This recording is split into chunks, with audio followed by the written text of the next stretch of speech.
I will now call back to order the regular meeting of the Lake Forest School District 67 Board of Education for January 23rd, 2018.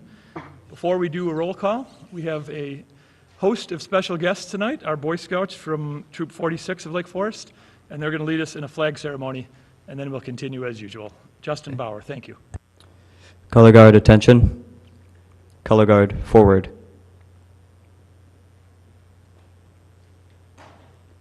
Color guard, halt. Color guard, post the colors.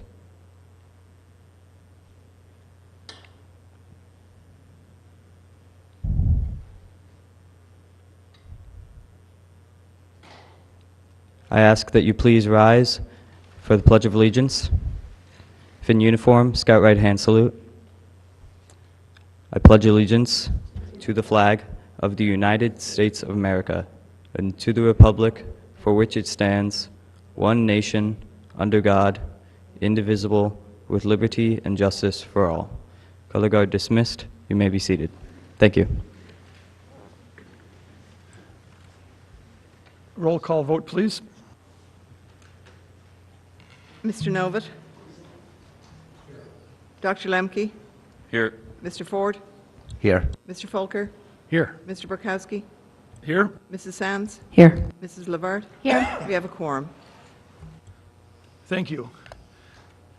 One thing I should have mentioned to the Scouts when I asked them to do the flag ceremony, you do not have to stay to the end to do the closing ceremony. But you're welcome to if you want, but I believe you'll be leaving possibly before the end of the meeting. So thank you for being here and welcome. The District 67 Board of Education believes in accountability. Said simply, accountability means taking ownership of your actions and responsibility for the outcomes. As Roger Connors writes in the Oz Principle, accountability is fundamental to continual performance improvement. Accountability is the guiding principle that defines how we make commitments to one another, how we measure and report our progress, and how we interact when things go wrong. For accountability to work, expectations must be communicated to the employee who is responsible for the specified action. A common and effective way to do this is through goal setting. Goal setting, with regular reviews of the defined goals, is an effective way to enhance performance at every level of an organization, as clearly defined goals provide a frame of reference for how a person is performing. Each year, the District 67 Board, in collaboration with the superintendent, defines clear goals for the superintendent. Reviews of performance against these goals takes place on a regular and continual basis. But true accountability starts by looking in the mirror, not just at others. Over the past month, our board has worked to define our own board goals. We had previously identified 3 core values, and while we didn't review them this time, I'll mention them briefly as well. First, the core values which we previously identified. 1, our board will strive to provide student-centric governance. This means keeping the students at the center of every decision we make. Second, our board values fiscal responsibility. While students are at the center of every decision we make, the impact on taxpayers is not far behind. Responsible stewardship of our resources is something each of us strongly believes in. Third, our board will provide vision-centric leadership, meaning we will strive to accelerate the achievement of the district vision, mission, and milestones wherever and whenever it is prudent. As we looked out over the next 18 months, the board established the following goals for itself. First, we want to develop and align shared services processes in collaboration with the District 115 Board, and we'd like to start with the superintendent contract renewal process. Next, we plan to define and implement a district dashboard, which will include key performance indicators. Our third goal is to review the district mission, vision, milestone document and update it as appropriate. Part of that will be to continue ongoing long-term planning with the administration to identify the district priorities. Fourth, we want to continue to look for ways to increase engagement between the community and the district. And fifth, we want to establish and complete a board learning goal. While these goals do not encompass all the work that our board is responsible for, the goals do provide insight regarding our priorities and what we hope to accomplish. Hopefully, by sharing these goals publicly, all stakeholders, taxpayers, parents, district employees, students, and our Boy Scouts are able to see what the board's priorities are and what we hope to accomplish. We will be regularly reviewing our own performance against these goals, and we will also hold a formal board self-evaluation at the end of the fiscal year. We welcome feedback on all of these goals. Separately, in November, prior to voting to hire Raymond James Corporation as our placement agent, board member Tom Ford made a public disclosure to comply with state law. At the advice of our district council, Tom would like to make an additional statement for clarification purposes. Tom? Thank you, Mike. In November, when we voted on hiring Raymond James as our placement agent, I stated that I was an employee of Raymond James, and I still am. And for clarity and to be in full compliance with the law, I want to clarify that I do own stock in Raymond James Corporation. I own less than the 7.5% threshold. Thank you. Thank you, Tom. That concludes the president's report. We now move to the superintendent's report. Mike?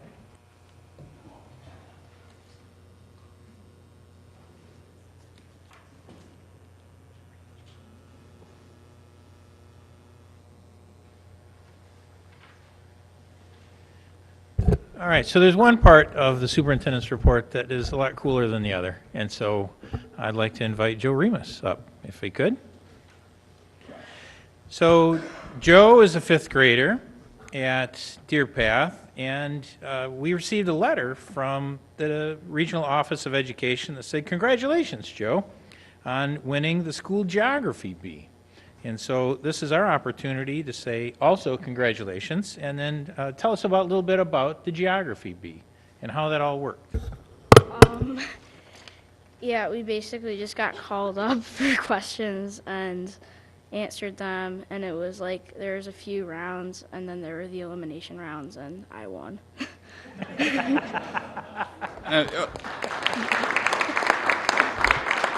So- Wait, Mike. Yes. Joe. Oh, Joe. What was the What? win- Okay. what was the No, winning? all right, I what got to was the warn winning Joe what's question? going to happen now. What's the winning question? I think it was something about the Canary Islands. I can't remember exactly, but it was something about that. And what was the hardest question that you had to answer? Probably that one. So, Congratulations. Is there a spelling bee or a geography bee after the geography bee? Is there a regional one or something like that? Yeah, I have to take a test, and then if I do good on the test, then I can get into the regional one Oh, so there's a test, and when do you do that test? tomorrow, I think. Oh, really? All right. What are you doing here? Is there any preparation for this, or are you just running off of what you already know? Yeah, I've studied a lot, so. All right. Good. And how do you do that studying? What's it look like? I kind of just we look up sources to study, and then we just take quizzes and that stuff. Okay. So do you do that by yourself or with other kids as a group? I just do it every night by myself too. So. All right. Very good. Are there any other questions from the board? Because if not, I've got another one for Joe. So Joe, are you in relation to a guy named John Remus? Yeah. Are you really? Wait, no. No? No? Dad's saying no, because I went to school with a guy named John Remus, and he reminds me quite a bit of you. He was a really, really sharp guy. And I've always wanted to find him, and I haven't been able to find him. So if you were John Remus's grandnephew or something like that, I was going to be having you put me in contact with him. Well, Joe, this is the best part of our meeting, having you here and having the Boy Scouts here. This is why we do what we do. And so we're really proud of you, and we really thank you for coming. And Dad, congratulations. Thank you. And you can stay for as long as you want, but you don't have to. All right? And I look forward to a report no matter how it goes, Joe, okay? Can you do that? You know how to find me on email? I would really like to hear how the regional thing goes, all right? Okay, so a lot less exciting than Joe and a geography bee. I wanted to review some of the things that we are working on as a district, and also what the district as a whole has been working on, and put a context around some of the improvements that we've been doing.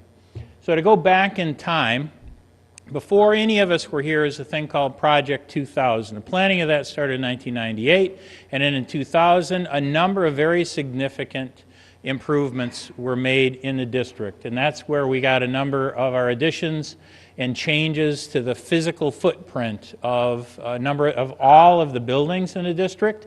The carpet, which has now outlived its useful life, was installed at that time, and this board has then voted to replace it. The air conditioning that all of our students enjoy in all of our buildings. Prior to 2000, none of our buildings had air conditioning in them. And so on those hot fall or hot spring days, you can be thankful for an earlier school board that voted to fund these kinds of improvements. Also, any number of different technological improvements, and all of us have been in the PEC gym. That's the little gym. It's often called the little gym right off of Deer Path Road there, nearest the road. That is a newer gym that was put in right after Project 2000. 2008 and 2012 was the next span, and there's not a ton of facility improvements that were done other than maintenance in between that time.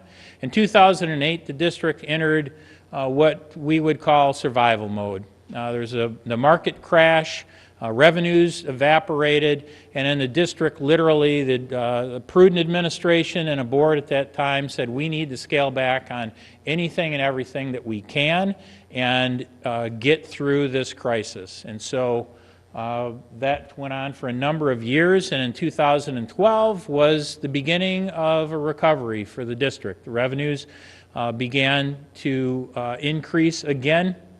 That's when we built the Cube.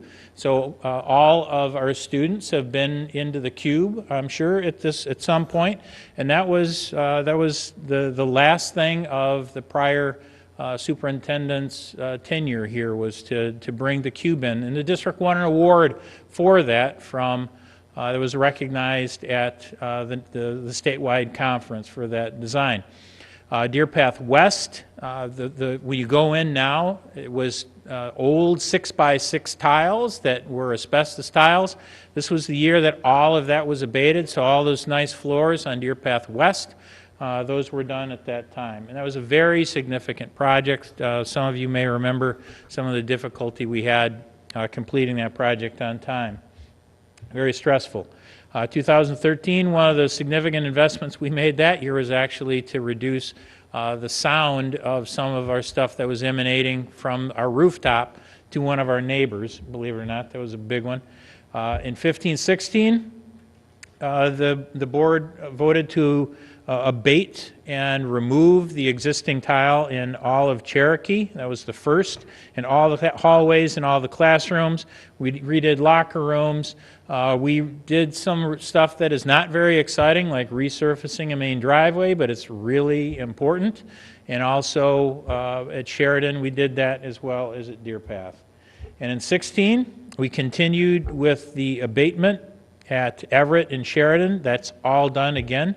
Then we painted in all the schools. We've done a huge amount of roofing, tuck pointing, which doesn't sound very exciting, but is actually very expensive. We built the life skills room, so we have a number of students that utilize that. And that was just a couple years ago. And another not very exciting thing, but important and also expensive, were the hot water heaters and the holding tanks. This past year, we redid the Deer Path offices. All of those offices were redone. The vestibules were redone, the welcome centers, as we call them. More roofing. We redid the Haskins. And so this is the board, students, that if you love the Haskins, which you guys probably think is a pretty cool thing, and by the way, Mrs. Clemenson is down on the end. This her pet project, so she was on the school board at that time. That happened just this past year. We did the Sheridan Playground. We did a number of test classrooms to see what other things we might want to do. We did roofing again. Looks like I have that on there twice. We did nursing offices and bathrooms, which actually wound up being a very important thing because we have more than one student in the district that was not able to utilize a bathroom in the nurse's office. So the nurses are elated with their new spaces now. And that brings us to what's next. So the recommendation for the improvements continue. We've done many furniture orders. We have another furniture order in this board meeting. We also have a recommendation for lighting for our core classrooms, a consideration for updating the Cherokee Playground, audio-visual, which what that means are projectors in classrooms, additional plugs so teachers can arrange their classrooms in any way they want to, and also audio systems so that students can hear better and that teachers also can hear students better. Casework, which isn't terribly exciting, but will actually, I had a conversation with 3 of our teachers at Everett just this week about the casework that we want to do. They have got a large divider that runs down the end of their class, and each one of them said this thing is actually a pretty significant security nuisance because kids are always behind there, and I don't know that they're behind there. We need to remove this thing. Accent wall painting, writing surfaces, updating our writing surfaces. We have other things that are not terribly exciting but very expensive, air handling units and boilers and electrical panels, and more roofing yet again. So roofing is an ongoing thing, but these are the next set of tasks that we will be recommending, that we hopefully will be seeing some action on tonight and into the future. So I want to place a context around some of the work that we have done. Fits into a broader context of what came before this board, and it's a continued investment in our facilities that are all old. They're 50, 60 some years old, and it takes a significant amount of time and energy to bring them up to modern teaching standards. So with that, I complete the superintendent's report. Thank you, Mike. Questions or comments from the board for our superintendent?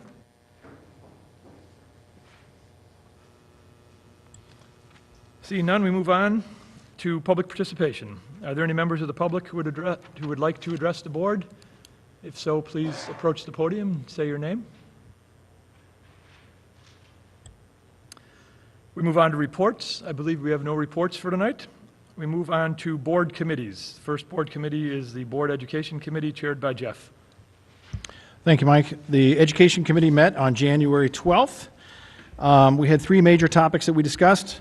First, Susan Milsk and Ingrid Weimer brought the committee up to speed on the work of the K-8 Advanced Learner Committee, which is currently focused on the district service delivery as relates to ELA instruction within the advanced learner community in our district.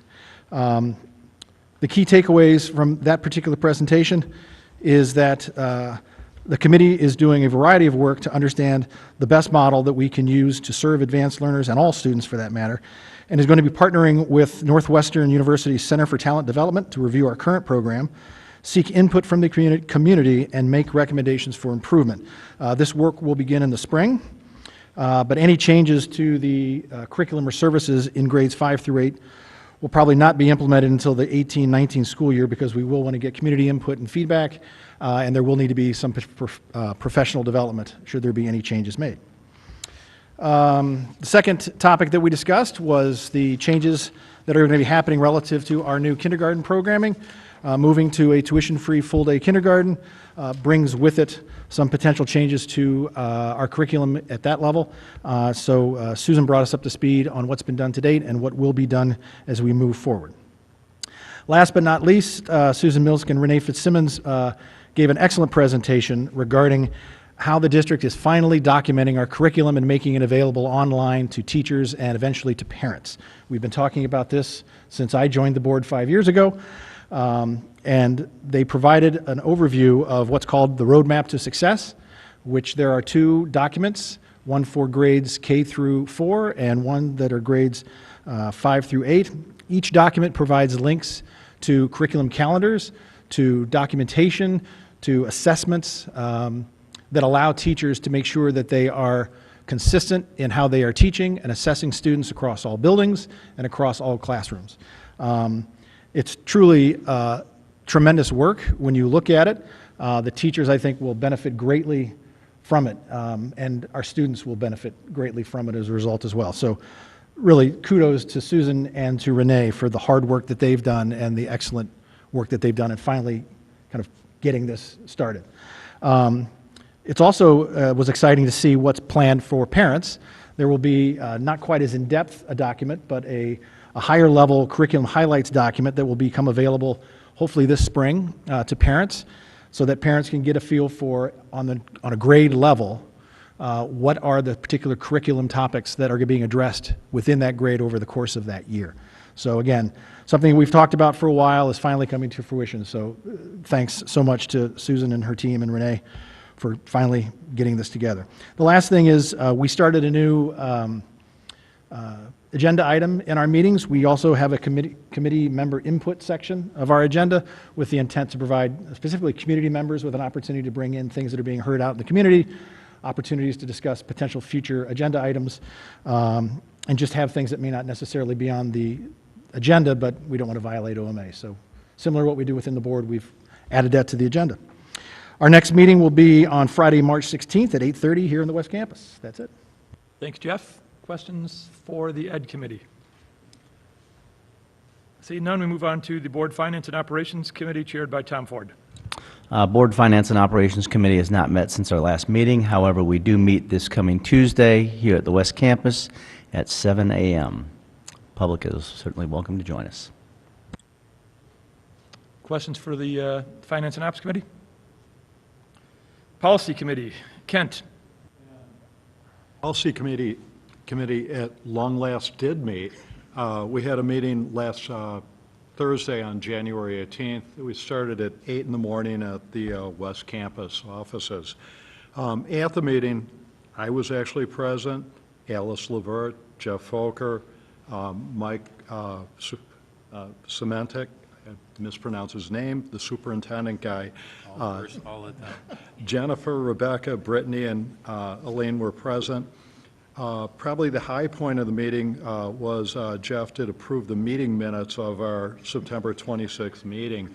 But we did discuss, and largely the hour and 50-minute meeting focused on policy, and this was press issue 96. Those items are on the agenda tonight. Two of the items were deferred to the city attorney, or the school board's attorneys.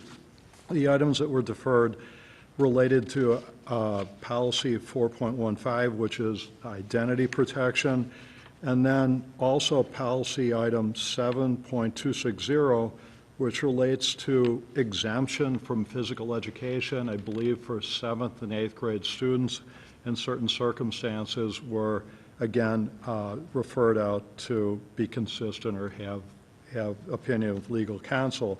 One item was not adopted that related to school wellness and the rewriting of that policy.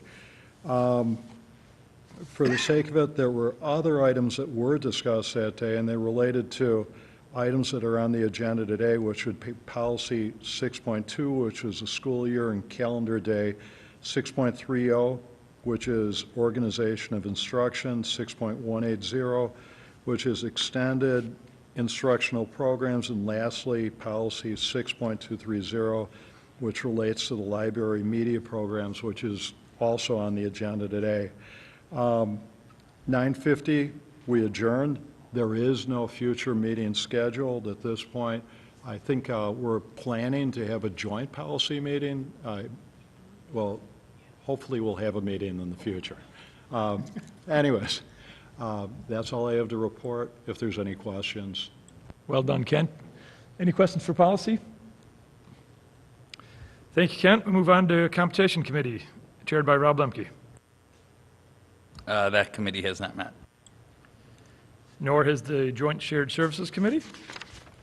We move on to liaison reports. Start with NSSED. Suzanne Sands. The NSSED Leadership Council met on January 10th.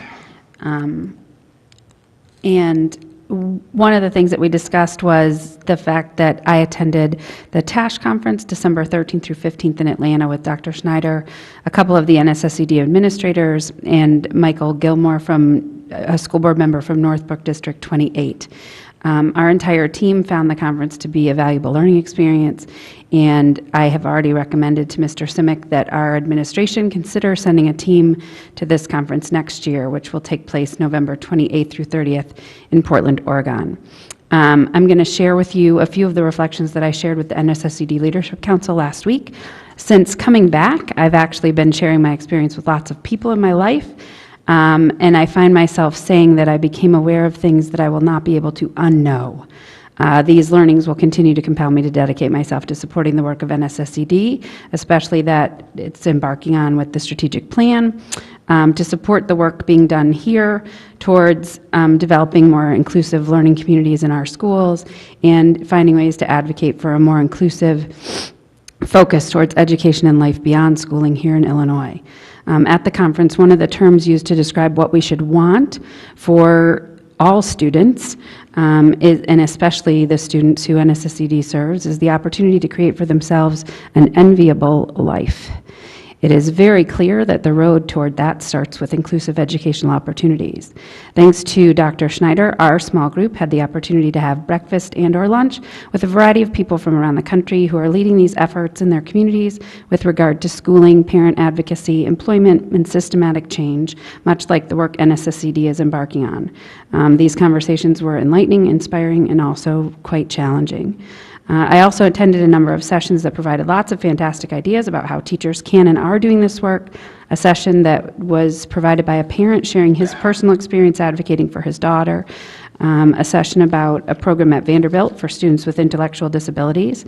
And keynote speakers who gave a compelling talk about their lifetime of advocacy as parents. A few of the key learnings that came up time and time again throughout the conference and in the sessions and in these various conversations that we had were that inclusive education is about high expectations for all, students learning with their typical peers, not simply in the same space as their typical peers, and using appropriate modifications to ensure participation rather than presence. Research has shown over and over that outcomes are better for students and adults who have had inclusive schooling experiences. The research has also shown that inclusive practices have a neutral or positive impact on the educational experiences of typical peers. And there is no research that supports segregation. Some of the statistics, I'm just going to share a few only because they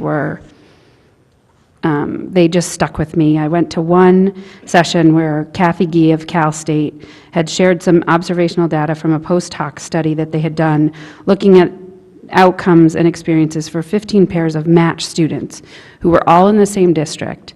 And they had entered the district, and 15 of them had very segregated experiences in their education.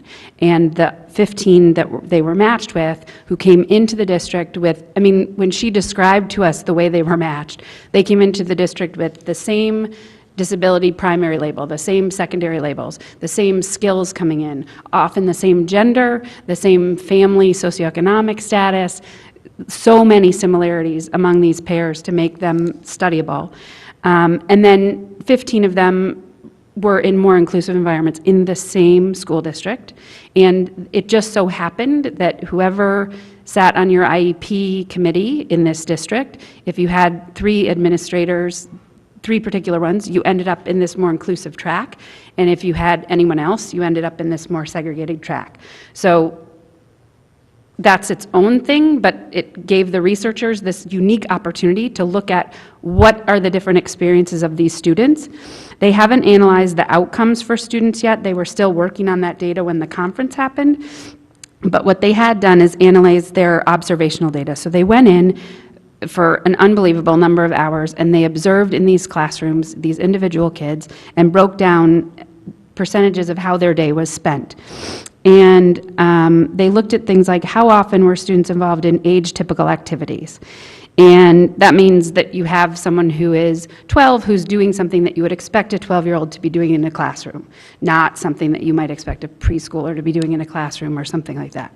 So for the students who were in included environments, 91% of the time they were doing age-typical activities. And for those in segregated environments, 42% of the time they were doing age-typical activities. How often were they with typical peers? In the inclusive environments, 93% of the time. In the segregated environments, 10% of the time. How often were they receiving direct instruction? 40% of the time for the included students, 35% for the segregated students. And then finally, how much time did students spend unengaged? For the students who were in inclusive environments, it was 0.04% of their day. For the students who were in segregated environments, it was 38% of their day. So I just wanted to share that because of the way that it impacted me when I was sitting in this conference listening to the research. As you know, I've shared with you the strategic plan that the Leadership Council has put forward after lots of work over the course of the year. And so the plan for that is in February, we will be voting to approve that document. All of you also received a question and answer document that was developed in that process to answer any questions people had about it. We also had some presentations on how NSSCD is currently organized. They now have a next generation technology and data services department, and they're looking at ways to maximize the value of that department and the work that they do. And we had an update from North Shore Academy Elementary, providing an informational update on what their program is. District 67 currently has 4 students enrolled in this program. NSAE is a therapeutic day school that services students in kindergarten through 4th grade. They serve students with complex needs, which may include, but are not limited to, emotional disabilities, learning disabilities, autism spectrum disorder, and ADHD. NSAE provides students with increased behavioral and academic support, access to individual, group, and family therapy, as well as speech, language, and occupational therapy, crisis intervention, supportive attendance, frequent behavioral feedback, instruction in social skills, emotional regulation, and executive functioning. The ultimate goal for all NSAE students is a smooth transition back to their home school. And earlier in the evening, we were able to recognize a student who had accomplished that goal after a lot of hard work in NSAE's program, and he was doing fabulously back at his home school. Ms. Clayton spoke very highly of the value of teamwork and collaboration between staff, families, and home schools in achieving positive outcomes for their students. We next meet on February 7th. Thank you, Suzanne. Questions or comments for Suzanne on NSSCD? Seeing none, we move to Legislative Liaison. Tom Ford. I have nothing to report. Spirit of 67, Suzanne. They have not met. Executive APT, Jeff. The Executive APT Board met on January 10th here at the West Campus. I invite people to go and look at the minutes of that meeting that are in the board packet for this month. A couple of highlights that I will talk about. The guest speaker this month was Andy Duran from LEAD, who gave the board an overview of the work that they are doing and answered quite a few questions regarding vaping and juuling. And there is an upcoming presentation that LEAD is doing on that topic on the 29th of this month. Since this was our first meeting since November, I would like to recognize all those people who helped make the Hugs Food Drive a tremendous success again this year. The parent volunteers as well as all those who donated. We made tremendous numbers and hit our goals, so that was excellent. Looking ahead in the elementary buildings, Winterfests are coming up during the month of February. And as the godfather of Winterfest, I must say I'm excited to see that it has grown beyond Cherokee School and is now being done in all the elementary buildings. DPM, there will be a Pay It Forward party on February 9th, and this replaces what's historically been called Family Game Night. I don't recall, and I have to look up the charity that is being supported. I believe it has to do with hurricane relief. But if you can attend that, donations will be made, or will be accepted, and then will be made to a very worthy charity. And lastly, the nominating committee will be finalizing the slate for the 2018-20 school year over the next month, with that slate to be announced at the February Executive Board meeting. So I'll be back next month with the details of who will be slated for those school years. That's it for the APT. Any questions for the godfather of Winterfest? Seeing none, we move on to our second public participation time, if there's any members of the public who would like to address the board. Seeing none, we move on to our action items. We have 10 action items. We are going to cover all of them, but I am going to actually change the order slightly for purposes of clarity. We're going to start with the approval of municipal advisor agreement, which is number 8 on your agenda, but we're going to do that first so things go in order. May I have a motion to approve the municipal advisor agreement? So moved. Thank you, Kent. May I have a second? Second. Any discussion or questions on the municipal advisor agreement? I'll start off. Just a quick question. We did a private placement approval a month ago. This is similar. This is in order that we don't have to do a private placement. We could do a competitive bid. Is that right? Yes, so that we can do a competitive sale. Great. In the agreement, or at least in what we were reading, it commented that the agreement will, or that we will pay Raymond James up to $1,000. Is the criteria relative to avoiding conflict $1,000 or more? So It is in excess of $1,000. okay, so $1,000, if we Yes. went up to $1,000, that still doesn't Yes. put Tom at risk? I have spoken to a lawyer on that exact question. Fantastic. Hey, Mike, are we jumping around this order list on action items all night long? In case somebody happens to be watching us on TV, like I couldn't follow where you jumped to. Yes, So- I mentioned I reordered them. Okay, and And this is where does the number public 8? see that? Okay. I mentioned that. Completely missed that. I apologize. Yep, we made, making changes so that. As we go along, you will So the announce it first, and we'll read. yes, the first 4 items are going to be a different order in order that they all flow together, and then we're going to do the others as they appear. Other questions on the municipal advisor agreement? And Rob, I should mention for the public that, I'm the one who asked for the reordering. correct. And Mike, I'm not sure what I need to do. I'm going to recuse myself from any vote on this, just to give you a heads up. Perfect. Tom Ford's going to recuse himself. He works for Raymond James, which is the company that employs the municipal advisor we're going to approve. Any other questions or comments? Roll call vote, please, Eileen. Mrs. Sands? Aye. Dr. Lemke? Aye. Mr. Folker? Aye. Mr. Borkowski? Aye? Mr. Novit? Aye. Mrs. Lavert? Aye. Motion carries. Thank you. Next up, our second item is going to be the adoption of a resolution authorizing and providing for an installment purchase agreement for the purpose of paying the cost of improving school facilities in and for the district, and for the issuance of general obligation debt certificates, limited tax of the district in the amount of $8,500,000. This is item number 9 on your agenda. Do I have a motion to approve that? So moved. Is there a second? Second. Questions or comments? I'll start by, for the purpose of the public, that long-winded approval item. What we're talking about is raising $8.5 million of debt. This has been a very long process that the board, in collaboration with the administration, has been working on for at least the past 6 months, and depending on how you count months, maybe for a year and a half.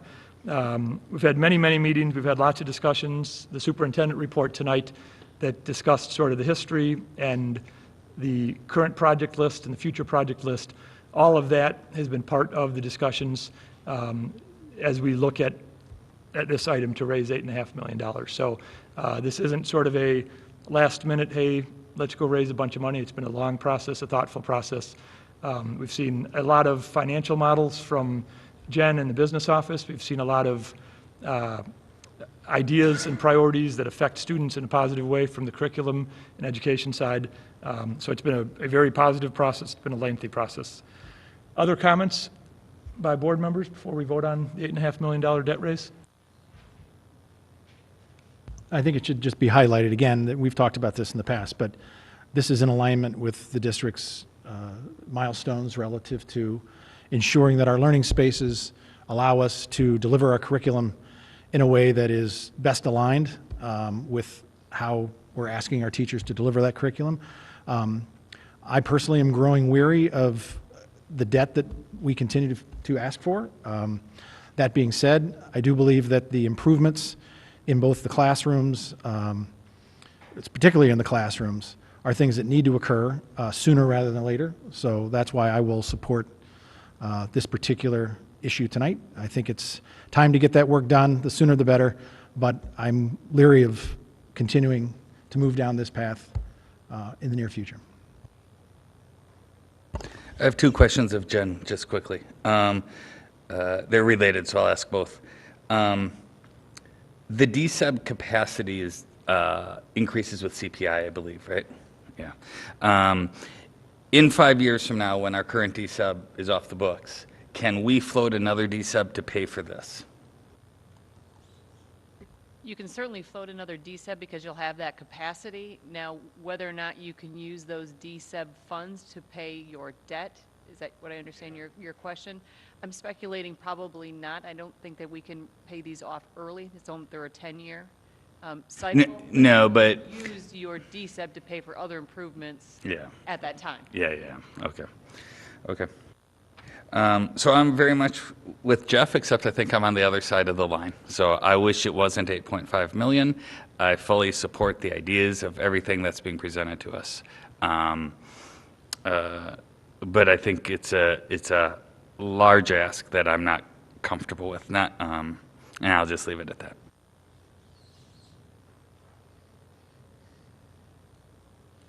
A quick comment, and in Mike's presentation, I was rather amazed that we had air conditioning put in and before the turn of the millennium. There's certain things you have to do to maintain your schools. In your home, you do have to have maintenance work, and it was deferred for a long time in this district. We have furniture that's outdated. Simple things like lighting need to be updated to educate our children, to maintain the building. We're not doing anything special. I think we're really just catching up and maybe pulling current to the times. So I think this is long overdue. We live in a community that certainly could support this. I don't think this is going to throw our finances out of whack at all. And I applaud Superintendent and the board for all the time that's been taken in getting to this level. And I certainly support the approval of this. I concur with Kent, but I also empathize with Jeff and Rob. Nobody up here is sitting here excited about raising debt. But these projects are important. They're important to our mission here for the kids. They're not all sexy, but we can afford it, and the financing's about as reasonable as it will be in our lifetime. That makes it a little bit easier to swallow, but it also makes us a lot more hesitant as we go forward with projects that our administration brings to us to approve them if the money's not there. And we're trusting the administration to make the right choices for us. And that's a big part of our vote tonight.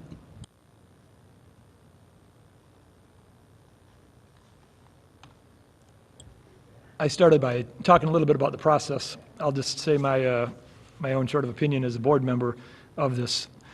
During my report earlier, I mentioned that this board has identified 3 core values that we try to use when making important decisions: student-centric leadership, fiscal responsibility, and vision-centric governance. And for me personally, this hits all 3 of those. The money that we're raising is going to be used for the projects that our superintendent spoke of earlier, and every one of them is about the students. We've seen a plethora of financial models ranging from best cases to expected cases to many worst cases, and I feel comfortable that our district is being fiscally responsible moving forward with this. And this money, again, is being used to accelerate our district achieving the vision that we set. So it meets those 3 criteria for me, and I'm in support of it as well. Just make one point relative to that. What we're approving here tonight is the issuance of the debt and the raising of the money. We aren't necessarily approving the list that was provided. That will have to come at a different meeting at a different time, and each one will need to be approved accordingly.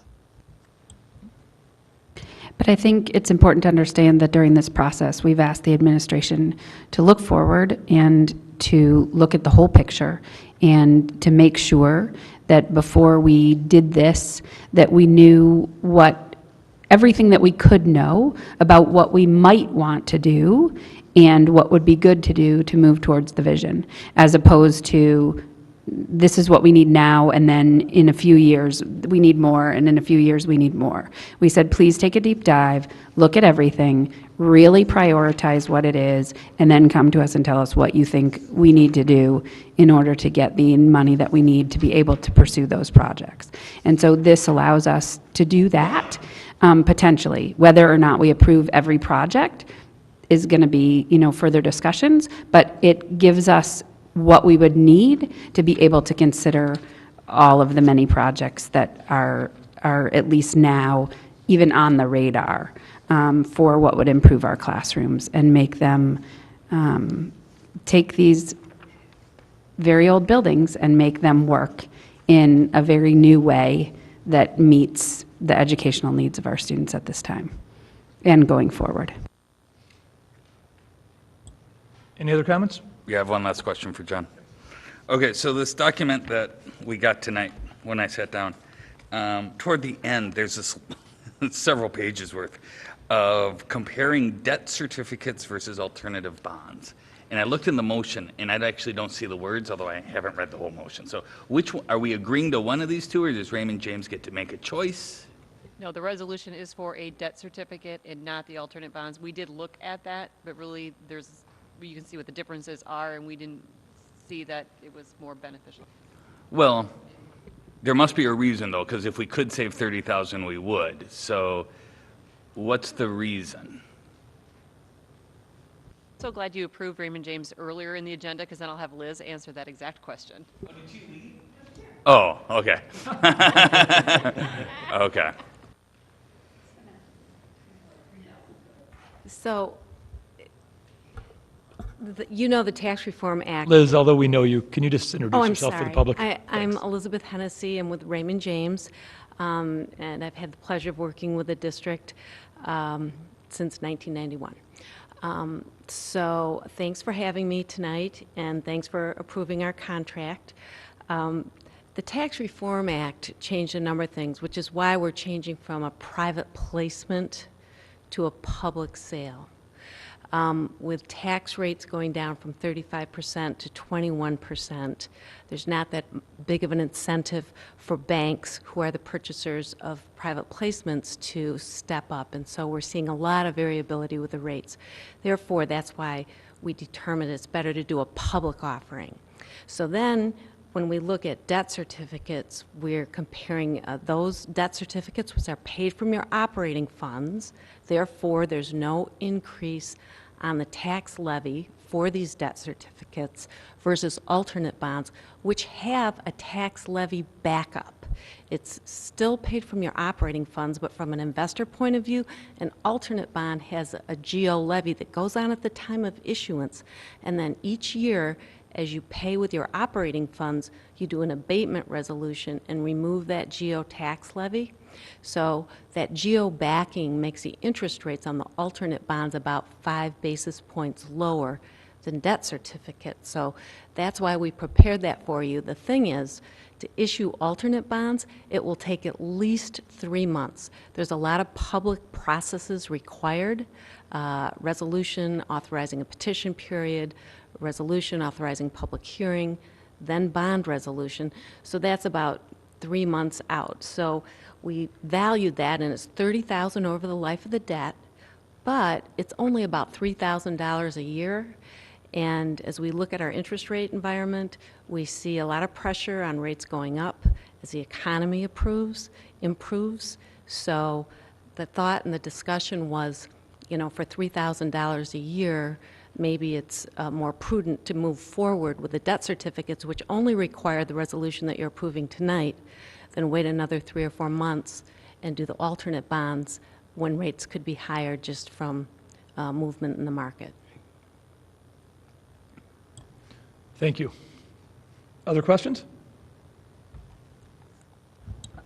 I can just sort of, That actually does raise a question. So if we are concerned about Springfield possibly levying a tax freeze, wouldn't the, whatever we're calling alternative whatever thing, wouldn't that be a way of us hedging against that? Yes, however, you have to understand what the pledged revenue and lack of having the pledged revenue actually means, because even if you get a tax freeze, you still will have enough revenue in your budget, in your O&M fund, to pay the debt service on these bonds. The test to go ahead and let the tax get extended is that the O&M levy, which would be the pledged revenue in an alternate bond scenario, is unavailable, meaning, you really had something catastrophic happen, and a district with your resources, even under a tax freeze, it would be hard to meet that level. So it would be unlikely, even in a tax freeze, that you would have the legal grounds to go ahead and just levy the tax. And just another note, as Liz mentioned about interest rates, the projections here are for the Fed to increase rates 3 to 4 times over the next calendar year. And with this alternative source of funding that can turn around a lot quicker versus 3 months, we could have 2 Fed meetings and we could have 2 rate hikes very easily over that period of time. Since December, the 10-year Treasury has gone from maybe 230 to 265, which is 35 basis points. And in comparing these two, we've got about 5 basis points. And then finally, the all-in cost on this is projected to be under 2.6%. It's a really, really attractive number when you're talking about taking debt on for 10 years. So, you know, the timing's still very good, and I think giving up that $30,000, actually, in reality, we will be better off in the full sum of things by going the shorter route. That's just my personal opinion. Thank you, Liz and Tom and everyone for your comments. Any final comments or questions before we take a roll call vote on this? Seeing none, Eileen, roll call vote, please. Mr. Novit? Aye. Dr. Lemke? No. Mrs. Levert? No. Mr. Borkowski? Aye. Mrs. Sands? Aye. Mr. Ford? Aye. Mr. Folker? Aye. Motion carries. Thank you. We now move on to what is agenda. On the agenda, it's item number 3. This is for the approval of furniture purchase Phase 3 in the amount of $197,223.96. May I have a motion to approve the furniture purchase? So moved. Thank you. May I have a second? Second. Questions or comments on the furniture purchase? This is number 3, and we have one more? Potentially? One more, okay. Is that right? One more, and then we're done? You for sure will have one more large one, probably the largest of them all, still coming next month. Whether or not there will be a few stragglers could also occur, but I don't know that for sure. But by stragglers, you mean minimum small ones? Once you're already into the room, and I wish I would have gotten that additional bookshelf because now I realize I have more books than fit, kind of purchasing. I didn't think I wanted a teacher desk, but now that I've seen other ones and how they're using it, I might want a mirror. For the record, I voted against all the other furniture purchases with the argument that we didn't have the money. Apparently now we do have the money.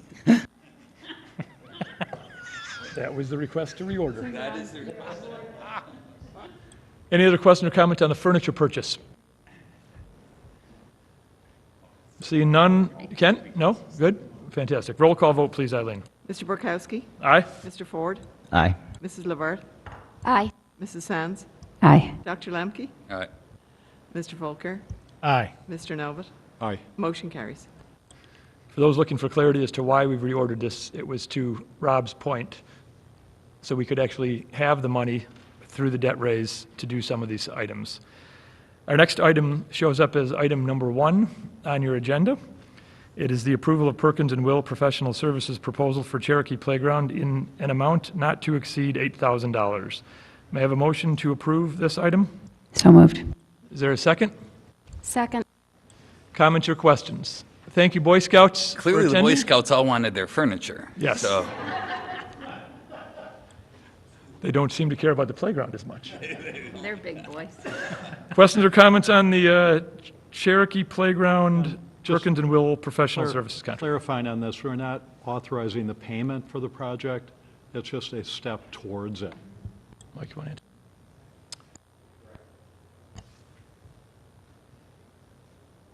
When do we expect, sort of a follow-up to Kent's question, when do we expect to vote? Would it be March? When would we expect to vote on the actual installation of the playground? I'm anticipating March. Other questions or comments? so this vote is to go out and solicit bids. Yes. Yeah. It's to finish up, get it on the street, get bids, and we'll bring them back to be either approved or rejected. Just out of curiosity, being the cost of this is $8,000, technically, does this have to come in front of the board today? No, by policy, it's anything over 25,000. Okay, so transparency. Exactly. By policy, it's over 25,000. There's a few things that this board sort of philosophically has talked about to the admin. One is bidding things out, bidding services out when it's possible. We've said, and it's not me speaking, it's me speaking from what I've heard all of us say, we're not looking for loopholes as to why we don't have to bid things out. We're looking for bidding out where it makes sense. And would we be bringing an $8,000 bid for the Siemens HVAC unit? Probably not. On bigger, more visible projects, we're trying to, for transparency purposes, put them in front of the public. So. Also, Can I also, my understanding of this is, A, it's not to exceed $8,000, and B, it's not $8,000 for the bidding process. It's $8,000 for the bidding process, and then if we proceed with the project, a chunk of that money actually goes towards paying them to oversee the project as it's being put in place. Is that correct? It's actually going to be an hourly billing, and up to 8,000 would bring us all the way through the execution of the actual project if it was approved. So if we didn't go forward with the project, it would be a lot less than $8,000 Whatever hourly was incurred at that point. for the bidding process. Thank you. I'm wondering, Mike, if you or someone else has the expertise, because this is something I would like to vote for, but I'm on the fence. My understanding is this project has come to us through a grassroots effort of children at Cherokee, maybe parents as well, teachers, whatever. And they came up with a plan, right? Is that correct or not? Let me ask you, here's the actual question. We once hired architects or somebody to make designs for Haskins. And we came back and said, that's a little too expensive for our tastes. And we talked about how we could change the designs. Is there any opportunity of that happening here? Like, have we already picked the design and that's what it's got to be and we're going with it? Or is there a potential for us to say, well, that little thing and that little thing, we're not going to do that to save $60,000? I understand the question. I'm interested in the answer, and I'll pass it on to you to actually answer.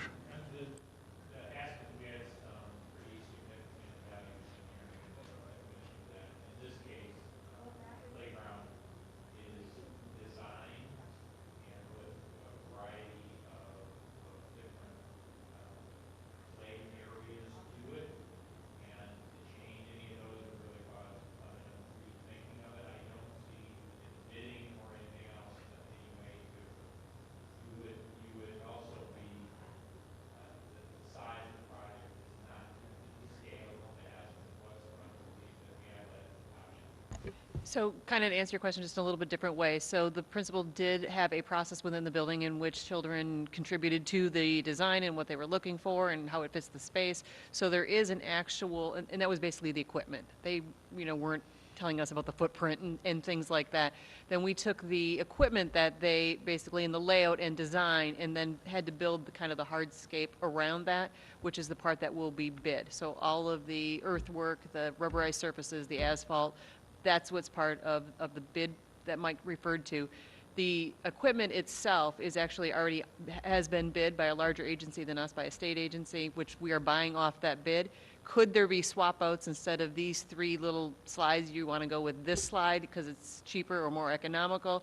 Yes, but that would probably need to be done very quickly if you're looking at putting it in. I don't know all the details of the process the school went through to get to that design. Jeff probably would be better to answer that question. In any case, if the footprint's not going to change or anything like that, the equipment's all been provided by the APT, right? Or the Spirit. The Spirit is covering all of the equipment, yes. I think if my idea had any merit, you would have to be willing to rethink the footprint for us to save money. For you to save money, you'd have to shrink the asphalt or the rubberized surface. But to Rob's point, the tail kind of wagged the dog on this in the sense that the design was made, and now our expectation, or the expectation is that we provide the funding necessary to create a footprint that will satisfy the design that was put together, that we weren't really a part of, not that we should have been a part of the design, but at this stage of the game, to then come back and say, that's more than we're comfortable with, we're going to take out this play area, it's going to have some political / emotional ramifications, so.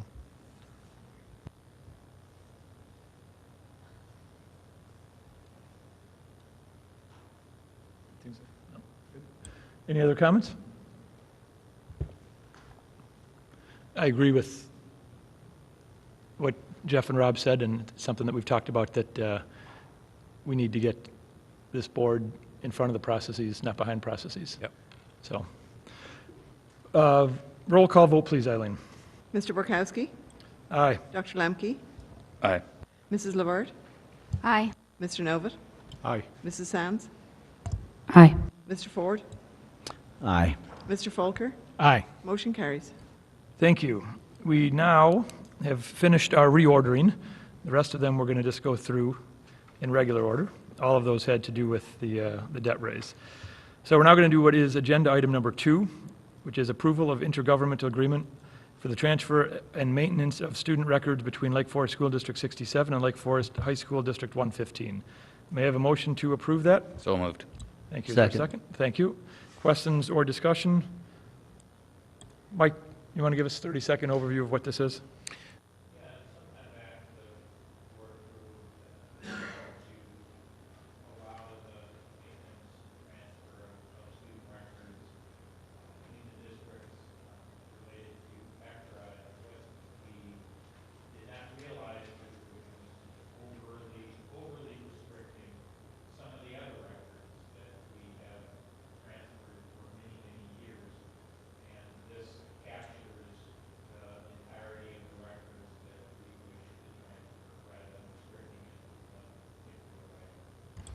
Thank you. Questions or comments? Roll call vote, please. Mr. Folker? Aye. Mrs. Lavert? Aye. Mr. Novit? Aye. Dr. Lemke? Aye. Mr. Borkowski? Aye. Mr. Ford? Aye. Mrs. Sands? Aye. Motion carries. Thank you. Next up, may I have a motion to approve the Deer Path Principal one-year contract as discussed in closed session? So moved. Is there a second? Second. Questions or comments? Roll call vote, please, Eileen. Mrs. Lavert? Aye. Dr. Lemke? Aye. Mrs. Sands? Aye. Mr. Folker? Aye. Mr. Borkowski? Aye. Mr. Novit? Aye. Mr. Ford? Aye. Motion carries. Thank you. May I have a motion to adopt the resolution determining student residency as recommended by the resident hearing officer? So moved. Is there a second? Second. Questions or comments? Roll call vote, please. Mrs. Sands? Aye. Dr. Lemke? Aye. Mrs. Lavert? Aye. Mr. Ford? Aye. Mr. Borkowski? Aye. Mr. Novit? Aye. Mr. Folker? Aye. Motion carries. Thank you. May I have a motion to approve the dismissal of substitute teacher Jennifer Sigmund based on the recommendation of the superintendent? So moved. Is there a second? Second. Questions or comments? Roll call vote, please. Dr. Lemke? Aye. Mr. Borkowski? Aye. Mr. Novit? Aye. Mrs. Lavert? Aye. Mr. Ford? Aye. Mrs. Sands? Aye. Mr. Folker? Aye. Motion carries. Thank you. May I have a motion to adopt the resolution to dismiss probationary teacher Irene Lowe based on the recommendation of the superintendent? So moved. Is there a second? Second. Questions or comments?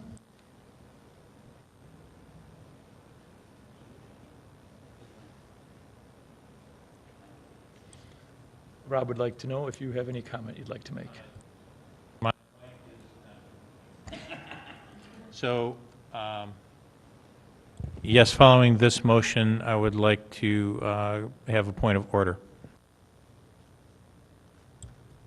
So you want us to vote? Excuse me, following the vote. Following the vote. Following the vote. Great. Any comments, questions before we vote? Roll call vote, please, Eileen. Mr. Ford? Aye. Mr. Novit? Aye. Mrs. Lavert? Aye. Mrs. Sands? Aye. Dr. Lemke? Aye. Mr. Borkowski? Aye. Mr. Folker? Aye. Motion carries.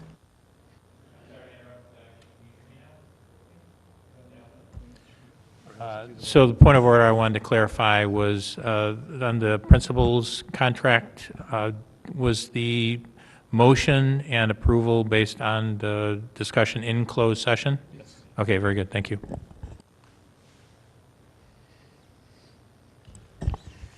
Next up, excuse me, next up, may I have a motion to approve the first reading of Press Issue 96? So moved. Is there a second? Second. Questions or comments? Kent, you did a nice job during your report telling us what we're voting on. Thank you for that. Seeing nothing else, roll call vote, please. Mr. Borkowski? Aye. Dr. Lemke? Aye. Mr. Novit? Aye. Mr. Ford? Aye. Mrs. LeBart? Aye. Mr. Folker? Aye. Mrs. Sands? Aye. Motion carries. Thank you. May I have a motion to approve the first reading of policy updates? So moved. Is there a second? Second. Comments or discussion? I think I had one question about. So I was reading the footnotes on the commemorative holidays. Really? I mean, I've never even heard of some of these holidays, and it appears that the policy mandates that people spend time during the school day for each of them studying and honoring the commemorated person. Does that mean every year? Does that mean somewhere in the district? I mean, maybe I'm misreading it, but the list is like Recycling Day and Ronald Reagan Day and Volunteer Emergency Responder Appreciation Day and Mother Mary Ann Bickerdike Day. I've never heard of some of these, which may be my own ignorance, but I had the same question at the policy meeting to see if the schools actually devote time to some persons that I have never heard of, and maybe they should devote time, so I do hear of them. But I think the response that was given is certain of these holidays, really, there is no time devoted to. Mike could correct me on that. Yes, it is part of the new curriculum that Mr. Folker was mentioning earlier. It's the entirety of our curriculum now is this holiday celebration. Now, seriously, we did discuss that in the committee meeting, and it is not a requirement, as we discussed there, to work our way through each and every one of these holidays. I'm not sure who provided the answer to that question. So is it the difference between like shall and must, or it Yeah. must be? Yeah. I mean, I'm trying to find it. We did discuss it in the committee, and we had a similar reaction to that. It's like, it's not possible to pay attention to all these things. So What page is that on? It's it's policy 620. It's the very first page. There's a paragraph called commemorative holidays. It says the teachers and students shall devote a portion of the school day on each commemorative holiday designated in the school code to study and honor the commemorated person or occasion, footnote 4. And then you go down to footnote 4, and I mean, it's a list. So this policy is not currently in our policy manual. It is being asked to be put into the manual as a result of an upcoming review by the Regional Office of Education regarding whether our policies are consistent with expectations at the state level. It was recommended that we are going to be asked and potentially dinged if this policy is not in our policy manual. It's my understanding from how I read it is that these school holidays are already called out in school code. So I'm not sure we really have a choice in that regard because it's in the school code that you will observe these commemorative holidays. So if that's the case, as ridiculous as frankly I believe it is, I'm not sure we have a choice. Now, if we want to table it or vote, it's a first reading, so we can always pass the first reading, talk to an attorney and have them come back and discuss it before the second reading. But it was my understanding that if it's in the school code, I'm not sure we have a whole lot of leverage anyway. It's not that I want to use up our time on this, but I mean, some of these things, I don't even know that they currently exist anymore. Like Just Say No Day, I'm not even sure that's still a thing. I'm not, not to be, joking about it, but I certainly wouldn't want us to somehow be mandating that our kids spend time on all of this if we don't need to, and certainly not every year, if that's what this implies. So I would feel a lot more comfortable if we at least had our attorneys look at it and got us a hand. I mean, if we have to do it, we have to do it, cursive. But I would like to, I would like to know what it means, because this, on my read of it, I was really a little dismayed.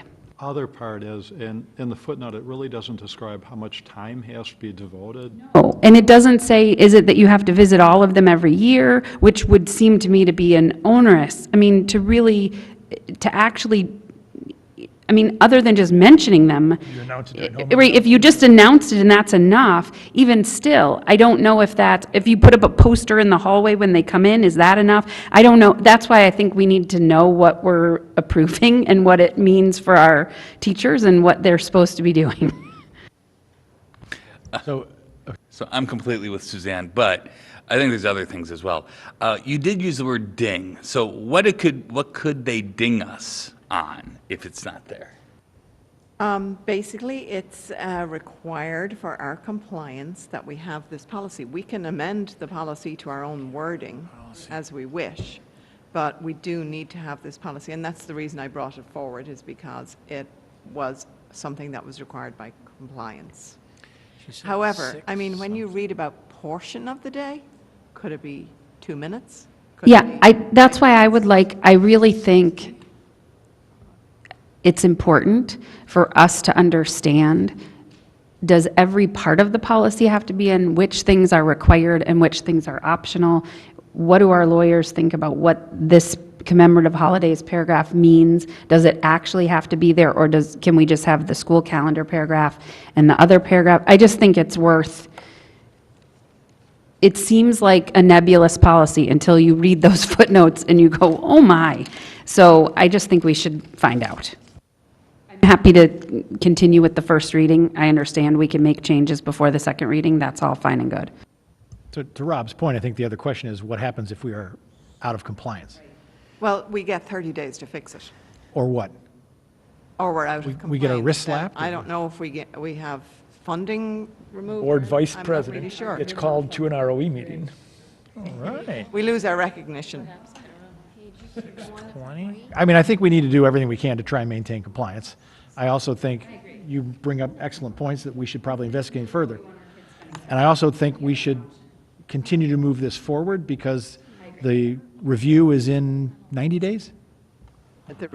When is the actual ROE compliance coming? is the 14th of February. Okay, so, But I can write in the comment box that Exactly. we have. So- I do not feel the need to table this in order to find this out. I just want to make sure that before we do a second reading, we have some answers. That's all. I think from Eileen's perspective, from the board clerk's perspective, it makes sense to keep this in the pipeline so that we can show the ROE that we are working on I'll add it to compliance the while list we of ones. investigate whether or not we want to use the policy as it's currently written. I'll add it to the other ones that we already have to ask the attorney about, so. Good, so I'm not making a new to-do list. It's already a list that we can just add to. Perfect. Suzanne, be assured, it did come up at the meeting. Other comments? Roll call vote, please. Mr. Folker? Aye. Mr. Novit? Aye. Mrs. Levert? Aye. Mrs. Sands? Aye. Dr. Lemke? Aye. Mr. Ford? Aye. Mr. Borkowski? Aye. Motion carries. Thank you. May I have a motion to approve the SEIU five-year contract for 2017 through 2022? So moved. Thank you. May I have a second? Second. Comments or discussion?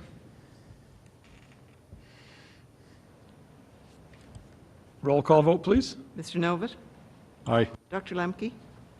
Mr. Ford? Aye. Mr. Borkowski? Aye. Mr. Folker? Aye. Mrs. Levert? Aye. Mrs. Sands? Aye. Motion carries. Thank you and congratulations, and thank you, board members Jeff and Rob, as well as I know Jen led the team from the administration. This was a lot of work, so thank you all for that. May I have a motion to approve the human resources items as presented? So moved. May I have a second? Comments or discussion on the human resources items? May I have a roll call vote, please? Mr. Borkowski? Aye. Mr. Folker? Aye. Mrs. Levert? Aye. Mr. Novit? Aye. Mrs. Sands? Aye. Mr. Ford? Aye. Dr. Lemke? Aye. Motion carries. Thank you. We move to the consent agenda. Any item may be removed from the consent agenda at the request of any board member. I will now read the consent agenda items. Approval of disbursement payroll and financial statements, December 2017.